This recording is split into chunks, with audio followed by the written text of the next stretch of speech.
ఈ వీడియో స్టార్టింగ్‌లోనే ఒక చిన్న క్లిప్ చూసారు కదా! ముందు ఆ విజువల్స్‌ని ఒకసారి క్లియర్‌గా అబ్జర్వ్ చేయండి. ఎందుకంటే ఆ ఒక్క క్లిప్‌లోనే అక్కడ గ్రౌండ్‌లో అసలు ఎంత బీభత్సం రికార్డ్ అయిందో మీకు అర్థమైద్ది. అది ఆగస్ట్ 26వ తేదీ మార్నింగ్ వెదర్ అయితే చాలా కూల్‌గా ఉంది. రోడ్డు మీద జనాలు చాలా క్యాజువల్‌గా వాళ్ళ పనుల్లో ఉన్నారు. అండ్ బస్సులు, కార్లు కూడా పార్క్ చేసి ఉన్నాయి. చూడ్డానికి ఒక నార్మల్ హిమాలయన్ మార్నింగ్ లాగే ఉంది. కానీ సెకండ్స్ గ్యాప్‌లోనే సీన్ మొత్తం రివర్స్ అయింది. వెనక వైపు నుంచి ఒక పెద్ద పర్వతం కదిలొస్తున్నట్టుగా ఒక పెద్ద బురద ప్రవాహం అనుకోండి. చాలా స్పీడ్‌తో వచ్చేసి హిట్ చేసింది. మీరు ఆ వీడియోలో కూడా చూడవచ్చు. సీసీటీవీ కెమెరాలో లెఫ్ట్ సైడ్ ఉన్న మల్టీ స్టోరీ బిల్డింగ్‌ని ఒకసారి చూడండి. ఫ్లడ్ రాకముందు అది ఎంత పెద్దగా ఉందో. కానీ ఈ ఫ్లడ్ వచ్చాక అది దాన్ని హిట్ చేసిన స్పీడ్‌కి మొత్తం ఆ బిల్డింగ్ ఏకంగా గ్రౌండ్ ఫ్లోర్ నుంచి సెకండ్ ఫ్లోర్ వరకు పూర్తిగా బురదలో కూరుకుపోయింది. అండ్ అక్కడ పార్క్ చేసున్న కార్లు, బస్సులు అయితే ఏదో చిన్న పిల్లల బొమ్మల్లాగా ఎగిరెళ్ళిపోయాయి. అండ్ ప్రాణాల అరచేతిలో పట్టుకుని జనాలు పరిగెట్టారు. అండ్ ఈ విజువల్స్ చూస్తుంటే ఖచ్చితంగా మీకు తెలిసే ఉంటది. చాలామందికి తెలిసే ఉంటది. 2015లో నేపాల్‌లో వచ్చిన ఒక పెద్ద భూకంపం మళ్ళీ గుర్తొస్తది. అప్పట్లో ఆ భూకంపం ఎంత డ్యామేజ్ చేసిందో, ఏకంగా 9,000 మంది ప్రాణాలని ఎలా తీసుకుందో మనకు తెలుసు. నేపాల్ భూమి కింద ఉన్న Indian and Eurasian tectonic plates కదలడం వల్ల అప్పుడు అంత పెద్ద భూకంపం వచ్చింది. ఆ చేదు జ్ఞాపకాల నుంచి నేపాల్ వాళ్ళు ఇంకా పూర్తిగా బయటపడ్డారో లేదో కూడా అర్థం కాదు. ఇప్పుడు మళ్ళీ ఇలాంటి ఒక పెద్ద డిసాస్టర్‌ని వాళ్ళు ఫేస్ చేయాల్సొచ్చింది. కానీ ఇక్కడ అందరిని షాక్‌కి గురి చేస్తున్న విషయం ఒకటుంది. సాధారణంగా ఈ వరదలన్నీ ఎప్పుడొస్తాయి? ఎక్కడైనా బాగా వర్షాలు పడినప్పుడు, లేదా నదులు ఓవర్‌ఫ్లో అయినప్పుడు వస్తాయి. కానీ ఇక్కడ నేపాల్ అండ్ చైనాకి చెందిన ఈ టిబెట్ బోర్డర్‌లో ఆ టైంలో అసలు వర్షమే లేదు. స్కై చాలా క్లియర్‌గా ఉంది. అంటే జీరో రెయిన్‌ఫాల్ గూడా రికార్డ్ అయింది. మరి వర్షం లేకుండానే ఆకాశం నుంచి పడ్డట్టు సెకండ్స్ గ్యాప్‌లో అంత పెద్ద వరద ఎక్కడి నుంచొచ్చింది? అండ్ ఈ బురద, రాళ్ళన్నీ కలిపి ఒక పెద్ద వేవ్‌లా వాళ్ళ మీదకి ఎలా వచ్చాయి? అండ్ ఈ ఇన్సిడెంట్‌లో ఇప్పటికి 175కి పైగా జనాలు చనిపోయారు. ఇందులో దాదాపు 300 మంది దాకా ఇండియన్స్ మిస్సింగ్ లిస్ట్‌లో ఉన్నారు. చాలామంది మిస్సింగ్ లిస్ట్‌లో ఉన్నారు. ఆ మిస్సింగ్ లిస్ట్‌లో 300 మంది ఇండియన్స్ కూడా ఇంకా ఉన్నారు. అది నేను ఆఫ్టర్‌నూన్ 12కి రికార్డ్ చేసే టైంకి ఈ నంబర్. అండ్ ఈ నంబర్ ఇంకా పెరిగే ఛాన్స్ ఉంది. ఇంత భయంకరమైన డిసాస్టర్ అనుకున్న అసలు సైన్స్‌ని అండ్ ఆ పైన హిల్స్‌లో ఏం జరిగిందో హిడెన్ ట్రూత్‌ని మనం డీటెయిల్డ్‌గా చూద్దాం. అండ్ సైంటిస్టులు ఇప్పుడు ఒక అబ్జర్వేషన్‌కి వచ్చారు. నేను చెప్పేది కూడా అబ్జర్వేషన్ మాక్సిమం రైట్ అవ్వచ్చు 90-95%. ఏదైనా చేంజెస్ వస్తే ఫర్దర్ వీడియోస్‌లో ఒక షార్ట్ లాగా మీకు అప్డేట్ చేస్తాను. సో, సైంటిస్టులు అబ్జర్వ్ చేసిన సైంటిఫిక్ ఎక్స్‌ప్లనేషన్ మాత్రమే చెప్తున్నాము. అది 90% యాక్యురేట్‌గా ఉంటది. ఒక 10% రేపు, ఎల్లుండి ఏదైనా కొత్త ఇన్ఫర్మేషన్ వస్తే మారొచ్చు. అది గుర్తుపెట్టుకోండి. అండ్ మీ ఫ్రెండ్స్‌కి ఈ వీడియోని షేర్ చేయండి. అండ్ మా ఎక్స్‌ప్లనేషన్ మీకు వర్త్ అనిపిస్తే సబ్స్క్రైబ్ చేయండి కొత్త వాళ్ళు ఎవరన్నా చూస్తుంటే. అండ్ ఇలాంటి డీప్ అనాలిసిస్ వీడియోస్ మిస్ అవ్వకుండా ఉండాలంటే బెల్ ఐకాన్ కూడా యాక్టివేట్ చేసుకోండి. అండ్ ఇంక వీడియోని మొదలెడతాం. టైం కరెక్ట్‌గా ఉదయం 9 గంటలు అవుతుంది. ఆ ప్రాంతంలో బోటికేషన్ నది నుంచి ఎప్పటిలాగే చాలా నార్మల్‌గా వెళ్తుంది. లోకల్ జనాలు కూడా ఎవరి పనుల్లో వాళ్ళు ఉన్నారు. కానీ ఉన్నట్టుండి ఆ నదిలో వాటర్ లెవెల్స్ సడన్‌గా పెరిగిపోయాయి. అదెంత ఫాస్ట్‌గా జరిగిందంటే కేవలం 30 నిమిషాల వ్యవధిలో ఆ రివర్ ఫ్లో అంటే ఆ నది నీటి మట్టం కూడా దాదాపు 30 అడుగులు ఎత్తుకు అంటే 9 మీటర్స్ పైకి రైజ్ అయింది. అండ్ ఒక నార్మల్ వరదొస్తే ఆ నీళ్లు నిదానంగా పెరుగుతాయి. జనాలకి సేఫ్ ప్లేస్‌కెళ్ళడానికి కనీసం కొన్ని గంటలు టైం అయినా దొరుకుద్ది. కానీ ఇక్కడ జరిగింది వేరు. ఇదొక సడన్ ఫ్లాష్ ఫ్లడ్. ఇంకా క్లియర్‌గా చెప్పాలంటే ఇది కేవలం నీటితో వచ్చిన వరద కూడా కాదు. ఆ నీటితో పాటు లక్షల టన్నుల కొద్దీ మట్టి, బురద, పర్వతాలని పైనుంచి విరిగిపడ్డ పెద్ద పెద్ద మంచుగడ్డలు, చెట్లు, పెద్ద పెద్ద బండరాళ్ళు ఇయన్నీ కలుపుకొని ఒకసారి ఊహించండి. ఇవన్నీ కలుపుకొని వచ్చిన ఒక పెద్ద వినాశనం ఇది. అండ్ వాకౌట్ డిస్ట్రిక్ట్‌లో అయితే ఏకంగా బిల్డింగ్ సెకండ్ ఫ్లోర్ వరకు మట్టి నిండిపోయిందంటే సిచ్యువేషన్ అర్థం చేసుకోవచ్చు. అండ్ చెట్లు కొమ్మలకి, పవర్ లైన్స్‌కి కూడా బురద అంటుకొని వేలాడతా కనిపించింది. అండ్ యూనివర్సిటీ ఆఫ్ టెక్సాస్‌కి చెందిన ఒక హైడ్రాలజిస్ట్ దీని గురించి ఎక్స్‌ప్లెయిన్ చేస్తా ఒక ఇంట్రెస్టింగ్ పాయింట్ చెప్పారు. అండ్ ఈ ఫ్లో ఉంది కదా! ఈ ప్రవాహం ఒక లిక్విడ్ కాంక్రీట్ లాగా పనిచేసిందని చెప్తున్నారు. లిక్విడ్ కాంక్రీట్ అంటే ఏంటో మీకు ఒక చిన్న రియల్ లైఫ్ ఎగ్జాంపుల్ చెప్తాను. ఒక ఖాళీ బకెట్ తీసుకోండి.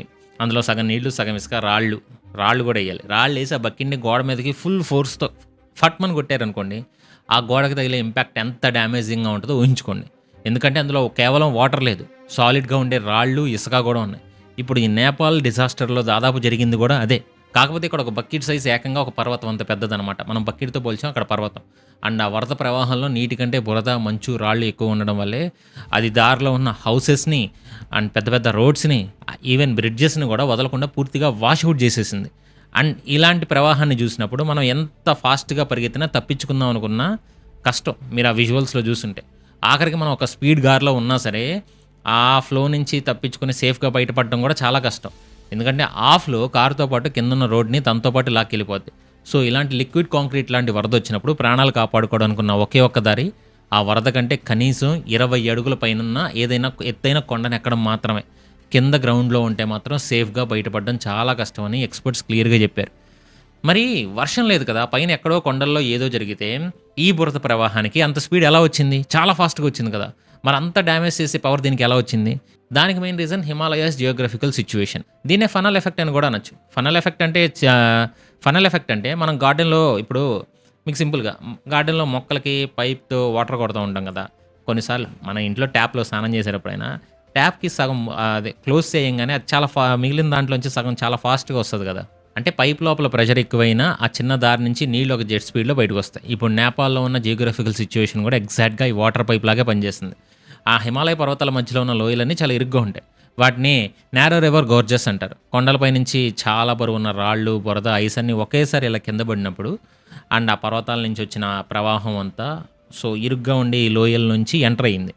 దారి చాలా చిన్నగా ఉండడం వల్ల పైనుంచి వచ్చే ఆ మెటీరియల్ ఎక్కువ ఉండడం వల్ల దాని స్పీడ్ అనేది న్యాచురల్‌గానే చాలా రెట్లు పెరిగిపోయింది. అండ్ ఈ ఫనల్ ఎఫెక్ట్ వల్లే ఆ బురదకి, నీటికి అంత డిస్ట్రక్టివ్ పవర్ యాడ్ అయింది. అండ్ ప్లానెట్ ల్యాబ్స్ వాళ్ళు రిలీజ్ చేసిన శాటిలైట్ ఇమేజెస్ చూస్తే మనకి ఈ విషయం చాలా క్లియర్‌గా అర్థమైద్ది. ఫ్లడ్ రాకముందు అంటే ఆగస్టు 25 తీసిన ఫోటోకి, ఫ్లడ్ వచ్చిన తర్వాత ఆగస్టు 26 తీసిన ఫోటోకి మధ్య ఉన్న డిఫరెన్స్ చూస్తే మనకి క్లియర్‌గా అర్థమైద్ది. నేపాల్ అండ్ చైనా బోర్డర్‌లో ఉన్న రసువాగది క్రాసింగ్ ఏరియా మొత్తం ఎలా డ్యామేజ్ అయిందో బిఫోర్ అండ్ ఆఫ్టర్ ఇమేజెస్‌లో కూడా చాలా క్లియర్‌గా రికార్డ్ అయింది. ఆ నది ప్రవహించే దారికి 2 వైపులా ఉన్న లోయలన్నీ కూడా పూర్తిగా బ్రౌన్ కలర్‌లో బురదతో కప్పబడిపోయాయి. అండ్ ఈ డిజాస్టర్‌లో కనీసం 1500 మందికి పైగా మిస్ అయ్యారు. 1500 మంది మిస్సింగ్ అంటే ఈ ఫనల్ ఎఫెక్ట్‌గా క్రియేట్ చేసిన స్పీడ్ అండ్ పవర్ ఎలాంటిదో మీరు అర్థం చేసుకోండి. అండ్ ఈ బీభత్సం కేవలం కొన్ని ఏళ్లకో, కేవలం కొన్ని రోడ్లకు మాత్రమే పరిమితం కాల. ఇది మొత్తం ఒక కంట్రీ సిస్టమ్‌ని కూడా కుదిపేసింది. ఎలాగంటారా? ఇప్పుడు నేపాల్ యొక్క ఆర్థిక వ్యవస్థ, అలాగే వాళ్ళ కరెంట్ సప్లై కూడా అన్నీ కూడా ఎక్కువగా ఈ హైడ్రో పవర్ ప్రాజెక్ట్స్ మీద డిపెండ్ అయ్యి ఉంటాయి. అంటే పర్వతాల మీద నుంచి వచ్చే నదుల దగ్గర కట్టిన హైడ్రో పవర్ ప్రాజెక్ట్స్ వల్లే ఆ కంట్రీకి కరెంట్ వస్తది. కానీ నిన్న జరిగిన దానివల్ల ఆ నది దగ్గర ఉన్న దాదాపు ఏకంగా 13 హైడ్రో పవర్ ప్రాజెక్ట్స్ పూర్తిగా డ్యామేజ్ అయిపోయాయి. ఒక లాంగ్టాంగ్ కోలా ప్రాజెక్టులోనే డజన్ల కొద్దీ వర్కర్స్ కనపడకుండా పోయారు. దీనివల్ల నేపాల్ నేషనల్ పవర్ గ్రిడ్లో దాదాపు 12% కెపాసిటీ అంటే ఏకంగా దాదాపు 430 మెగావాట్ల కరెంట్ సప్లై ఒక్క రోజులో కట్ అయింది. కరెంట్ ప్రొడక్షన్ కానీ, ట్రాన్స్మిషన్ కానీ, డిస్ట్రిబ్యూషన్ నెట్వర్క్ మొత్తం కొట్టుకుపోయాయి. ఒకేసారి సిస్టమ్ అంతా బ్లాస్ట్ అయింది. గవర్నమెంట్ అయితే ఏకంగా ఎఫెక్ట్ అయిన ప్రాంతాలను 3 నెలల పాటు డిజాస్టర్ జోన్స్గా అనౌన్స్ చేసింది. ఇక ఇన్ఫ్రాస్ట్రక్చర్ విషయానికి వస్తే 19కి పైగా కీ బ్రిడ్జెస్, 40 కిలోమీటర్ల మేర హైవేస్, చైనా నేపాల్ బోర్డర్లోని కస్టమ్ ఆఫీస్ అన్నీ ఆ బురదలో ఉన్నాయి. కనీసం 200 పెద్ద పెద్ద ట్రక్స్ బొమ్మల్లాగా నీటిలో కొట్టుకుపోయాయి. రోడ్లు మొత్తం బ్లాక్ అయిపోవడంతో కనీసం వాళ్ళని సేవ్ చేయడానికి హెలికాప్టర్స్ కూడా ల్యాండ్ అవ్వలేని సిచ్యువేషన్ అక్కడ క్రియేట్ అయింది.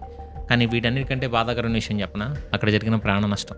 నేపాల్ టూరిజం బోర్డు చెప్పిన లెక్కల ప్రకారం 28 కంట్రీస్కి చెందిన 466 మంది ఫారినర్స్ మిస్ అయ్యారు. కేవలం టిబెట్ దగ్గరే రసువా డిస్ట్రిక్ట్లో ఉన్న 4 పోలీస్ పోస్టులు వరదలో మునిగిపోయాయి. ఇందులో 29 మంది పోలీస్ ఆఫీసర్స్, 44 మంది ఆర్మీ సోల్జర్స్ కనిపించకుండా పోయారు. అండ్ బార్డర్లో డ్యూటీ చేస్తున్న కస్టమ్ ఆఫీసర్స్ కూడా కనపడట్లేదు. ఇక వేరే కంట్రీస్ నుంచి, ముఖ్యంగా మన ఇండియా నుంచి కైలాష్ మానవ్ సరోవర్ యాత్రకు వెళ్ళిన వందలాది మంది ఇండియన్స్ కూడా ఈ దారిలో ఇరుక్కుపోయారు. సద్గురు రన్ చేసే ఈషా ఫౌండేషన్కి చెందిన 77 మంది భక్తులు గైరోంగ్ ఇమిగ్రేషన్ ఆఫీస్లో ఉండగా ఆ బిల్డింగ్ మొత్తం మునిగిపోయింది. లక్కీలీ వాళ్ళ వాలంటీర్స్ అండ్ సపోర్ట్ టీమ్స్ వెంటనే అలర్ట్ అయ్యి రెస్క్యూ ఆపరేషన్ స్టార్ట్ చేశారు. ఇంక వాళ్లే కాకుండా తమిళనాడు నుంచి వెళ్ళిన 37 మంది, కోల్కతా నుంచి వెళ్ళిన 32 మంది టూరిస్టుల గ్రూప్ కూడా మిస్సింగ్ లిస్ట్లో ఉన్నారు.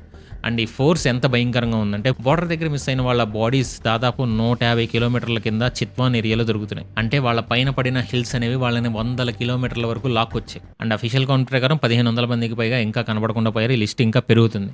అండ్ గ్రౌండ్లో ఎంత సిచ్యువేషన్ డ్యామేజ్ అయింది, 100 మంది చనిపోయారు, దేశానికి కరెంట్ ఇచ్చే సిస్టమ్స్ అన్ని డ్యామేజ్ అయ్యాయి. ఇదంతా ఓకే, కానీ అసలు ఇదంతా ఎక్కడ మొదలైంది? ఆ పైన 17,000 అడుగుల ఎత్తులో ఆ కొండల్లో నిజంగా ఏం జరిగిందో చాలా మందికి తెలియదు. వర్షం పడకుండానే ఒక పర్వతం ఎలా కదులుద్ది? అండ్ భూకంపం వల్ల ఇదంతా జరిగిందా, లేక దానికి వేరే రీజన్ ఏమైనా ఉందా? అండ్ దీని వెనకాల కూడా కొన్ని మిస్టీరియస్ రీజన్స్ ఉన్నాయి. ఈ ఇన్సిడెంట్ జరిగిన వెంటనే నేపాల్ కంట్రీకి చెందిన ఫారెన్ మినిస్టర్ వాళ్ళ పార్లమెంట్లో ఒక అఫీషియల్ స్టేట్మెంట్ ఇచ్చారు. మార్నింగ్ 8:37 కరెక్ట్గా నేపాల్ ఇంకా చైనా బోర్డర్లో 4.4 మ్యాగ్నిట్యూడ్తో ఎర్త్క్వేక్ అంటే ఒక పెద్ద భూకంపం వచ్చిందని, ఆ భూకంపం వల్లే ఈ కొండ చర్యలు విరిగిపడి ఆ వరద వచ్చిందని చెప్పారు. అందరూ అదే నిజం అనుకున్నారు. కానీ ఆ తర్వాత యుఎస్ జియాలజికల్ సర్వే అంటే యుఎస్జిఎస్కి చెందిన సైంటిస్టులు ఈ ఇన్సిడెంట్ మీద ఇన్వెస్టిగేషన్ స్టార్ట్ చేశారు. వాళ్ళు ఆ ఏరియాలో రికార్డ్ అయిన సెస్మిక్ వేవ్స్ని చాలా డీప్గా స్టడీ చేశారు. అప్పుడు వాళ్ళకి ఇంకో నిజం తెలిసింది. అసలు ఆ రోజు ఉదయం అక్కడ ఎలాంటి భూకంపం రాలా. భూమి లోపల టెక్టానిక్ ప్లేట్స్ కదలడం వల్ల ఆ ప్రకంపనలు రాలా. మరి ఈ సిస్మోగ్రాఫ్లో రికార్డ్ అయిన ఈ 4.4 మ్యాగ్నిట్యూడ్ సిగ్నల్ ఏంటి? భూకంపం రాకపోతే భూమి ఎందుకు కంపించింది? ఈ క్వశ్చన్స్కి వాళ్ళు ఇచ్చిన ఆన్సర్ అక్కడ భూమి లోపల ఎలాంటి క్వేక్ రాలేదు, కానీ ఆకాశం నుంచి ఒక పెద్ద పర్వతం డైరెక్ట్గా భూమి మీదకి క్రాష్ అయింది. అదే ఆ భూమి కంపించడానికి రీజన్. అండ్ శాటిలైట్ ఇమేజెస్ని స్టడీ చేసిన ఎక్స్పర్ట్స్ ప్రకారం పైన దాదాపు 17,000 అడుగుల ఎత్తులో ఉన్న ఒక గ్లేషియర్ నుంచి, అంటే ఒక మంచు పర్వతం నుంచి ఏకంగా 2,000 అడుగుల వెడల్పున్న ఒక పెద్ద ఐస్ బ్లాక్ ఒక్కసారిగా విరిగిపోయింది.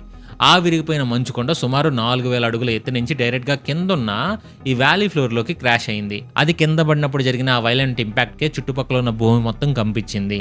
అదే మన వాళ్ళకి భూకంపంలాగా రికార్డ్ అయింది. అండ్ ఇది ఎలా ఉందంటే, ఒక చిన్న వాటర్ టబ్ నిండా నీళ్లు తీసుకుని అందులో పైనుంచి ఒక పెద్ద ఇటుకరాయిని ఫుల్ ఫోర్స్తో విసిరితే ఆ నీళ్లు ఎంత ఫోర్స్గా బయటకు వచ్చేస్తాయో ఊహించుకోండి. ఇప్పుడు పైన హిమాలయాల్లో జరిగింది కూడా ఎగ్జాక్ట్గా ఇదే. కాకపోతే ఇక్కడ వాటర్ టబ్ ప్లేస్లో నదులు, గ్లేషియర్ లేక్స్ ఉన్నాయి. ఇటుకరాయి ప్లేస్లో ఏకంగా 2,000 అడుగుల వెడల్పున ఒక పెద్ద మంచు పర్వతం ఉంది. అండ్ ఈ ఇంపాక్ట్కి బరువైన ఐస్ బ్లాక్ మొత్తం ముక్కలు అయిపోయి పల్వరైజ్ అయిపోయి సెకండ్స్లోనే ఒక మాన్స్టర్ వేవ్ లాగా మారిపోయింది. అండ్ ఈ స్పీడ్కి చుట్టుపక్కల ఉన్న మట్టి, రాళ్ళు, చెట్లన్నీ ఆ ప్రవాహంలో కలిసిపోయి ఒక లిక్విడ్ కాంక్రీట్ లాగా వ్యాలీ కిందకు వచ్చాయి. దీన్నే వాళ్ళు గ్లేషియర్ ఇంక్లూజివ్ ఫ్లడ్ అని పిలుస్తున్నారు. అండ్ ఇంకొక ఇంట్రెస్టింగ్ పాయింట్ ఏంటంటే, పైన కొండల్లో స్టార్ట్ అయిన ఒక చిన్న ఇన్సిడెంట్ 3 దేశాలని ఎలా భయపెట్టింది, కనెక్టివిటీ గురించి కూడా తెలుసుకోవాలి. ఒకే నది ఒక్కొక్క ప్రాంతంలో అది ఒక్కో పేరుతో పిలుస్తున్నారు. ఈ ఐస్ కొండ పడింది ఎక్కడో టిబెట్ బోర్డర్లో ఉన్న లెండే కోలా అని ఒక చిన్న నదిలో. ఈ లెండే కోలా నది కిందకి ప్రవహిస్తా బోటేకోషి నదిలో కలుస్తుంది. ఈ బోటేకోషి నది ఇంకొంచెం కిందకు వస్తే త్రిశూలి రివర్గా మారుద్ది. ఆ త్రిశూలి రివర్ కిందకి ప్రవహిస్తూ నారాయణి రివర్గా మారుద్ది. ఈ నారాయణి రివరే నేపాల్ బోర్డర్ క్రాస్ చేసి మన ఇండియాలో బీహార్, ఉత్తరప్రదేశ్ బోర్డర్స్కి వచ్చేసరికి గండక్ రివర్గా మారుద్ది. అంటే పైన ఎక్కడో 17,000 అడుగుల ఎత్తులో ఒక ఐస్ కొంద పడితే ఆ చైన్ రియాక్షన్ అనేది కింద డౌన్ స్ట్రీమ్లో ఉన్న మన ఇండియా వరకు రీచ్ అయిపోయింది. ఒకే ఒక్క ఈవెంట్ కొన్ని వందల కిలోమీటర్ల వరకు తన డిస్ట్రక్టివ్ పవర్ని చూపించి కిందకి ట్రావెల్ చేసింది. అండ్ ఎప్పుడైతే ఈ నేపాల్లో ఈ వరద స్టార్ట్ అయిందో వెంటనే మన సెంట్రల్ గవర్నమెంట్ కూడా అలర్ట్ అయింది. మన హోమ్ మినిస్టర్ అమిత్ షా డైరెక్ట్గా బీహార్ అండ్ యూపీ చీఫ్ మినిస్టర్తో మాట్లాడి ఇమీడియట్గా బోర్డర్ ఏరియాస్లో ఎన్డీఆర్ఎఫ్ టీమ్స్ని పెట్టారు. అండ్ ఈ వరద ఎఫెక్ట్ మన ఇండియా మీద ఎంతలా పడిందంటే, బీహార్లోని వెస్ట్ చంపారణ్ డిస్ట్రిక్ట్లో ఉన్న వాల్మీకి నగర్ గండక్ బ్యారేజ్కి ఒక్కసారిగా నేపాల్ నుంచి వచ్చిన వరద నీరు వచ్చేసింది. ఆ వాటర్ లెవెల్స్ విపరీతంగా పెరిగిపోవడంతో ఆ బ్యారేజ్కి ఉన్న మొత్తం 36 గేట్లను ఒకేసారి ఓపెన్ చేయాల్సి వచ్చింది. అండ్ ఆ రోజు రాత్రి 12 గంటలకల్లా బ్యారేజ్ నుంచి ఏకంగా 1.5 lakh క్యూసెక్ వాటర్స్ని కిందకి డిశ్చార్జ్ చేసేసారు ఆల్రెడీ. సో వరద ముప్పు ఉండడంతో బీహార్లో 6 డిస్ట్రిక్ట్స్ నుంచి దాదాపు 5,000 మందిని సేఫ్ ప్లేసెస్కి ఎవాక్యువేట్ చేశారు. ఉత్తరాఖండ్లోని చంపావత్ డిస్ట్రిక్ట్లో కూడా శారదా రివర్ దగ్గర ఎస్డీఆర్ఎఫ్ టీమ్స్ హైలైట్లో ఉండి ప్యాట్రోలింగ్ చేశాయి. అండ్ నేపాల్లో ఉన్న టూరిస్టుల కోసం మన ఇండియన్ ఎంబసీ కంటిన్యూగా హెల్ప్ లైన్ నెంబర్స్ ఆపరేట్ చేస్తూనే ఉంది. అలాగే మన కంట్రీ నుంచి ఎమర్జెన్సీ మెడిసిన్, టెంట్స్, బ్లాంకెట్స్ లాంటి రిలీఫ్ మెటీరియల్స్తో ఒక C-130J ఎయిర్ ఫోర్స్ ప్లేన్ని కూడా నేపాల్కి పంపించారు. అండ్ మన గవర్నమెంట్ కూడా నేపాల్కి సపోర్ట్ చేస్తామని చెప్పి అనౌన్స్ చేశారు, మీతో పాటు ఉంటామని. సో ఇంత భయంకరమైన వరద వెళ్ళిపోయింది కదా, మరి అంతా సేఫ్ అయినా అనుకుంటే పొరపాటే. ఇప్పుడు ఎక్స్పర్ట్స్ అందరినీ భయపడుతున్న అసలైన డేంజర్ ఇంకోటి ఉంది, అదే సెకండ్ ఫ్లడ్ థ్రెట్. అంటే రెండో వరద వచ్చే అవకాశం కూడా ఉంది. మొదటి వరద వెళ్ళిపోయింది, కిందకి ట్రావెల్ చేసింది, బట్ అసలు డేంజర్ ఇంకా కొండల్లోనే ఉంది. ఇది ఎలా ఉంటుందంటే, మనం ఒక చిన్న కాలువలో నీళ్ళు వెళ్తున్నప్పుడు మధ్యలో మనం మట్టితో ఒక అడ్డు కట్టేస్తాం, అప్పుడు వెనక నీళ్ళు ఆగిపోతాయి. కానీ కంటిన్యూగా వెనక నుంచి నీళ్ళు వచ్చి చేరతా ఆ మట్టి మీద కట్ట మీద ప్రెషర్ పెంచుతాయి. ఆ మట్టి కట్ట వీక్ అయ్యి సడన్గా బ్రేక్ అయితే అండ్ అప్పటిదాకా ఆగే నీళ్లు ఒక్కసారిగా జెట్ స్పీడ్లో ఎలా వస్తాయో పైన హిమాలయాల్లో ఇది జరుగుద్దేమో అని సైంటిస్టులు ఇప్పుడు భయపడుతున్నారు. యాక్చువల్గా ఆ పైన పడిన రాళ్ళు, పెద్ద పెద్ద ఐస్ బ్లాక్స్, మట్టి, చెట్లు ఇవన్నీ కలిసి ఒక రివర్కి అడ్డంగా ఒక న్యాచురల్ డ్యామ్ లాగా, అంటే ఒక ల్యాండ్ స్లైడ్ డ్యామ్ లాగా ఫామ్ అయ్యి ఉంటాయని ICIMOD ఎక్స్పర్ట్స్ ఎస్టిమేట్ చేశారు. ఒకవేళ ఈ అడ్డుకట్ట వెనక వాటర్ కనుక అలాగే స్టోర్ అయ్యి ఉంటే అది ఎప్పుడైనా ఏ టైంలో అయినా ప్రెషర్కి పగిలిపోయి ఇంకో భయంకరమైన సెకండ్ ఫ్లడ్కి కిందకి రావచ్చు అని చెప్తున్నారు. అండ్ ఈ డిజాస్టర్లో వరద వచ్చినప్పుడు ఎంత డేంజరో ఆ నీరు ఎక్కడైనా బ్లాక్ అయ్యి ఆగిపోయినప్పుడు ఇంకా 100 రెట్లు ఎక్కువ డేంజర్. ఎందుకంటే అది ఎప్పుడు బ్లాస్ట్ అవుతుందో ఎవరూ ఎక్స్పెక్ట్ చేయలేరు. అందుకే నేపాల్ బోర్డర్లో ఉన్న జీలాంగ్ పోర్ట్ లాంటి ఏరియాస్లో ఎవాక్యుయేషన్ ఆర్డర్ పాస్ చేసి ఎవరిని ఆ ప్లేస్లో వెళ్ళనివ్వకుండా రిస్ట్రిక్ట్ చేస్తున్నారు. అలాగే నేపాల్లో ఇలా పదే ఎందుకు జరుగుతుంది అంటే, భూకంపాలు, వరదలే ఆ దేశాన్ని ఎందుకు ఇంతలా టార్గెట్ చేస్తున్నాయి మనం ఒకసారి సైంటిఫిక్గా ఆలోచిస్తే దానికి కూడా చాలా స్ట్రాంగ్ రీజన్స్ కనిపిస్తాయి. ఫస్ట్ ఆఫ్ ఆల్, నేపాల్ ఉన్న లొకేషన్. నేపాల్ కరెక్ట్గా Indian and Eurasian tectonic plates కలిసి బౌండరీ లైన్ మీద ఉంది. మన ఇండియన్ ప్లేట్ ప్రతి సంవత్సరం ఒక సుమారు 5 సెంటీమీటర్ల స్పీడ్తో యూరేషియన్ ప్లేట్ కిందకి వెళ్తూ ఉంటుంది. ఈ ఫోర్స్ వల్ల భూమి లోపల విపరీతమైన జియోలాజికల్ ప్రెషర్ కంటిన్యూగా బిల్డ్ అవుతూ ఉంటుంది. ఆ ప్రెషర్ రిలీజ్ అయిన ప్రతిసారి నేపాల్లో పెద్ద భూకంపాలు వస్తూ ఉంటాయి. ఇక సెకండ్ రీజన్, సాయిల్ లిక్విఫాక్షన్. ఇది చాలా ఇంట్రెస్టింగ్ అండ్ డేంజరస్ ప్రాసెస్. నేపాల్లో కాఠ్మండూ వ్యాలీ కింద చాలా లోతైన బంకమట్టి లేయర్ ఉంది. ఎప్పుడైతే ఒక పెద్ద భూకంపం వచ్చి భూమి కొంచెం కంపిస్తుందో అప్పుడు ఆ నీటితో నిండిన మట్టి తన స్ట్రెంగ్త్ని పూర్తిగా కోల్పోయి అది ఎలా మారిద్ది అంటే ఒక ఊబిలాగా, అంటే మీకు అర్థమైంది కదా, లైక్ మగధీరాలో ఇసుకలో పడతారు కదా, ఆ ఇసుకలాగా మారిపోద్ది. అంటే ఒక సాలిడ్గా ఉన్న ల్యాండ్ కాస్త సడన్గా లిక్విడ్లా బిహేవ్ చేస్తుంది. ఆ టైంలో ఆ నేల మీద ఎంత పెద్ద మల్టీ స్టోరింగ్ బిల్డింగ్స్ ఉన్నా సరే అవి పేక మేడల్లో భూమిలో కుంగిపోతాయి. 2015లో వచ్చిన భూకంపంలో డ్యామేజ్ అంత దారుణంగా జరగడానికి ఈ సాయిల్ లిక్విఫాక్షన్ కూడా ఒక మెయిన్ రీజన్. అంతేకాదు, సరిగ్గా లాస్ట్ ఇయర్ కూడా ఇదే రసూవా రూట్లో ఒక పెద్ద ఫ్లడ్ వచ్చి నేపాల్ అండ్ చైనాలో కలిపే ఒక ఫ్రెండ్షిప్ బ్రిడ్జిని పూర్తిగా వాషౌట్ చేసింది. టిబెట్లో ఉన్న ఒక గ్లేషియర్ లేక్ ఓవర్ఫ్లో అవడం వల్ల ఈ ఫ్లడ్ వచ్చింది. మళ్ళీ ఇప్పుడు 14 నెలల గ్యాప్లోనే అదే ఏరియాలో ఇంత పెద్ద డిజాస్టర్ జరిగింది. దీన్ని బట్టి చూస్తుంటే ఆ హిమాలయన్ మౌంటైన్ సిస్టమ్స్ ఎంత ఫ్రెజైల్గా ఉన్నాయో, ఎంత అన్స్టేబుల్గా ఉన్నాయో మనకు క్లియర్గా అర్థమైంది. పైన ఇప్పుడు గడ్డగట్టి ఉండే గ్లేషియర్స్ కరిగిపోవడం వల్ల అండ్ హిల్స్ కూడా వాటి స్టెబిలిటీని కోల్పోయి ఏ చిన్న ట్రిగ్గర్ జరిగినా సరే కింద జనాలకి ప్రాణాలు పోతున్నాయి. అండ్ ఇదంతా ఒక ఎత్తు అయితే, ఇప్పుడు మన ముందున్న అంటే మన ఫ్యూచర్ ముందున్న భయం ఇంకోటి ఉంది. ఇప్పుడు మీకు తెలిసిందే కదా, నార్మల్గా ఎక్కడైనా తుఫాన్లు వచ్చినా, పెద్ద పెద్ద వర్షాలు పడుతున్నా మన దగ్గర ఎర్లీ వార్నింగ్ సిస్టమ్స్ మనల్ని అలర్ట్ చేస్తాయి. శాటిలైట్ ద్వారా మనం క్లౌడ్స్ని ట్రాక్ చేసి రెయిన్ఫాల్ని ఎస్టిమేట్ చేసి కింద ఉన్న వాళ్ళకి అలర్ట్ పంపిస్తాం. జనాలు సేఫ్ ప్లేస్కి వెళ్ళడానికి టైం ఉంటుంది. కానీ ఆకాశం ఇంత క్లియర్గా ఉండి ఎండగాస్తా వర్షం చుక్క కూడా పడకుండా ఉన్న టైంలో సడన్గా పైనుంచి 17,000 అడుగులు ఎత్తులో ఏ ట్రిగ్గర్ లేకుండా ఒక పెద్ద మంచు పర్వతం కదిలితే కింద ఉన్న వాళ్ళకి కనీసం ఒక 10 నిమిషాల ముందు ఎలా అలర్ట్ చేయాలి? ఐస్ బ్లాక్ ఎప్పుడు పడుద్దో మన రాడార్స్కి అండ్ వెదర్ సిస్టమ్స్కి ఎలా తెలుస్తుంది? ఇదే ఇప్పుడు ఎక్స్పర్ట్స్ని వెంటాడుతున్న అతిపెద్ద క్వశ్చన్ కూడా. అండ్ ఈ డిజాస్టర్ జరిగిన తర్వాత నార్త్ ఈస్టర్న్ యూనివర్సిటీకి చెందిన ప్రొఫెసర్ డానియల్ పి ఆల్డ్రిచ్ ఒక సాలిడ్ పాయింట్ చెప్పారు. అక్కడ ప్రెజెంట్ గవర్నమెంట్ అండ్ మన సిస్టమ్స్, మన టెక్నాలజీ అన్నీ కూడా పాతకాలం నాటి వాతావరణ పరిస్థితుల కోసం డిజైన్ చేయబడ్డాయి. కానీ ఇప్పుడు క్లైమేట్ పూర్తిగా మారిపోతుంది. అంటే ఇది ఒక ప్రాసెస్లోగా మారిపోతుంది. అండ్ గ్లోబల్ వార్మింగ్ వల్ల హిమాలయాలు కూడా చాలా ర్యాపిడ్గా హీట్ అవుతున్నాయి. డిజాస్టర్ జరిగిన తర్వాత వెళ్ళి రిలీఫ్ మెటీరియల్ ఇచ్చే డిజాస్టర్ రికవరీ మోడ్లోనే ఉన్నాం. కానీ ఫ్యూచర్లో ఇలాంటి ఇన్సిడెంట్స్ వర్షం పడకుండానే ఊహించిన విధంగా జరుగుతాయి. కాబట్టి ఈ చేంజ్ని తట్టుకునేలాగా మన ఇన్ఫ్రాస్ట్రక్చర్ని ముందుగానే రెసిలియంట్గా బిల్డ్ చేసుకోవాలని ఆయన వార్నింగ్ ఇచ్చారు. సో నదులపైన ఎప్పటికప్పుడు రియల్ టైం వాటర్ లెవెల్స్ని ట్రాక్ చేసి హైటెక్ గేజెస్ పెడితే తప్ప ఫ్యూచర్లో ఇలాంటి లిక్విడ్ కాంక్రీట్ లాంటి ప్రవాహాల నుంచి కింద ఉన్న జనాలకు కనీసం 10 లేదా 20 నిమిషాలు వార్నింగ్ అయినా ఇవ్వలేమని చెప్తున్నారు. అండ్ ఈ డిజాస్టర్ మనకు ఒక భయంకరమైన గుణపాఠం అయితే, లెసన్ అయితే నేర్పింది. ఒక ఊరిని, ఒక నదిని, కొన్ని వందల మంది ప్రాణాలని నాశనం చేసిన ఈ ఈవెంట్ వాళ్ళ చుట్టుపక్కల స్టార్ట్ అవ్వాలి. 20 కిలోమీటర్ల పైన అసలు ఎవరు చూడని, ఊహించని ఒక పర్వతం మీద స్టార్ట్ అయింది. అండ్ నేపాల్లో ఆగస్టు 26న జనాలను భయపెట్టింది వాళ్ళ మీదకి వచ్చిన 30 అడుగుల నీరు కాదు. ఆ నీరు ఎక్కడి నుంచి వస్తుందో, ఎందుకు వస్తుందో తెలిసేలోపే అది వాళ్ళని ఊపిరాడకుండా చేయడం. అండ్ క్లైమేట్ మారుతున్న కొద్దీ ఇలాంటి ఊహించని సైలెంట్ డిజాస్టర్స్కి మనం ఎంతవరకు రెడీగా ఉన్నాం అనేది ఇప్పుడు ప్రతి ఒక్కరు ఆలోచించాల్సిన విషయమే. అండ్ నేను గ్లోబల్ వార్మింగ్ ఎప్పుడు చెప్పినా జనాలకు పెద్దగా ఎక్కదు, కానీ గ్లోబల్ వార్మింగ్ వల్ల ఇలాంటివే జరుగుతాయి. సో ఇది నేపాల్ డిజాస్టర్ వెనుకున్న అసలు మిస్టరీ అండ్ ఫ్యూచర్ రిస్క్. నేచర్లో ఒక సిచ్యువేషన్ మినిట్స్ వ్యవధిలో సడన్గా ఎలా మారుద్దో, స్టాక్ మార్కెట్లో కూడా వాలిటాలిటీ ఒక హెడ్లైన్తో ఎప్పుడైనా మారచ్చు. అండ్ ఈ ఆగస్ట్ మంత్ ఎండింగ్లో global cues and recent events వల్ల బ్రాడర్ మార్కెట్కి మనం కొంచెం వాలిటాలిటీ కనిపిస్తుంది. సో ఇలాంటి టైంలో ఏ స్టాక్ని హోల్డ్ చేయాలి, దేన్ని సెల్ చేయాలనేది బ్లైండ్గా కాకుండా ఒక క్లియర్ స్ట్రాటజీతో డిసైడ్ చేయాలి. ముఖ్యంగా ఆప్షన్స్ ట్రేడింగ్లో రిస్క్ చాలా ఎక్కువ ఉంటుంది. లెవరేజ్ వల్ల ప్రాఫిట్ ఎంత ఉంటుందో లాస్ కూడా అంతే ఫాస్ట్గా వచ్చే ఛాన్స్ ఉంది. కాబట్టి ప్రాపర్ రిస్క్ మేనేజ్మెంట్ ఖచ్చితంగా ఉండాలి. మార్కెట్ మూవ్మెంట్స్ని కరెక్ట్గా అనలైజ్ చేయడానికి research data and expert views మనకు చాలా హెల్ప్ అవుతాయి. మీకు స్టాక్ రికమెండేషన్స్, ఆప్షన్ అనాలిసిస్ పైన మంచి రీసెర్చ్ బేస్డ్ ఇన్ఫర్మేషన్ కావాలంటే కింద డిస్క్రిప్షన్ అండ్ పిన్ కామెంట్ ఉన్న లింక్ ద్వారా ఫ్రీగా డీమ్యాట్ అకౌంట్ ఓపెన్ చేసుకోండి. అక్కడ దొరికే ఎక్స్పర్ట్ టూల్స్తో మీ ఇన్వెస్ట్మెంట్ డెసిషన్స్ని బెటర్గా ప్లాన్ చేసుకోండి. ఇన్ఫర్మేషన్ నచ్చితే వీడియోని ఖచ్చితంగా లైక్ చేసి మీ ఫ్రెండ్స్కి షేర్ చేయండి.